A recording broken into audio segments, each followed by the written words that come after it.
ఒకప్పుడు పెద్ద మరియు అజ్ఞాత అంగనవనంలో లియో అనే ధైర్యవంతమైన సింహం జీవించేవాడు. లియో అంగనవనం యొక్క రాజుగా ప్రసిద్ధి చెందాడు. ఒక ఉదయం లియో అంగనవనంలో తిరుగుతున్నప్పుడు కొన్ని జంతువులు ఒక ప్రత్యేకమైన ప్రదేశం గురించి చర్చిస్తుండగా వాటి మాటలు అతని చెవికి వచ్చాయి. అవి పోయిన అంగనవనం అని పిలుస్తున్న ప్రదేశం. అది ఒక మహాదివ్యమైన స్థలం. అక్కడ మాయాజల జంతువులు మరియు అద్భుతమైన రహస్యాలు ఉన్నాయి. ఆ ప్రదేశం గురించి తెలిసి లియో అంగనవనంలో ఎవ్వరూ వెళ్ళకపోయిన ప్రదేశాన్ని కనుగొనేందుకు ఉత్సాహంగా ఆ యాత్రను ప్రారంభించాడు.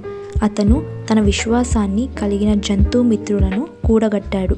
ధనుస్సు కూర్చుకున్న తార, జ్ఞానమైన మిహి మరియు వేగవంతమైన జారా, వారు అందరూ కలిసి అంగనవనంలోని చుట్టుపక్కల అడవులు, నదులు మరియు కొండలపై ప్రయాణం ప్రారంభించారు.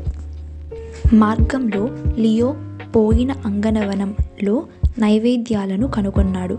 వెలిగిపోతున్న పుష్పాలు, మాట్లాడే చెట్లు మరియు అద్భుతమైన శక్తులు కలిగిన జంతువులు. కానీ వారు ముందుకు వెళ్ళగానే అంగనవనం మరింత రహస్యంగా మారింది. చివరికి వారు శత్రువుగా మారిన ఒక అంధకారపు రాక్షసుడు, సెరాఫిస్ అనే పెద్ద పామును కలుసుకున్నారు. ఇది చివరి భాగం అంగనవనానికి దారి తీసే ద్వారం కాపాడుతుంది. లియో ధైర్యంతో చురుగ్గా సెరాఫిస్తో పోరాటం ప్రారంభించాడు. ఆ పాము అతనికి వివిధ ప్రశ్నలు మరియు పరీక్షలు ఇచ్చింది. తన మిత్రుల సహాయం ద్వారా లియో ప్రతి ప్రశ్నకు సమాధానం ఇచ్చి ప్రతి పరీక్షను కఠినంగా తీర్చాడు. చివరకు వారు పోయిన అంగనవనపు హృదయానికి చేరుకొని అక్కడ ఒక పురాతన చెట్టు వెలుగుతో కూడిన క్రిస్టల్ను కనుగొన్నారు.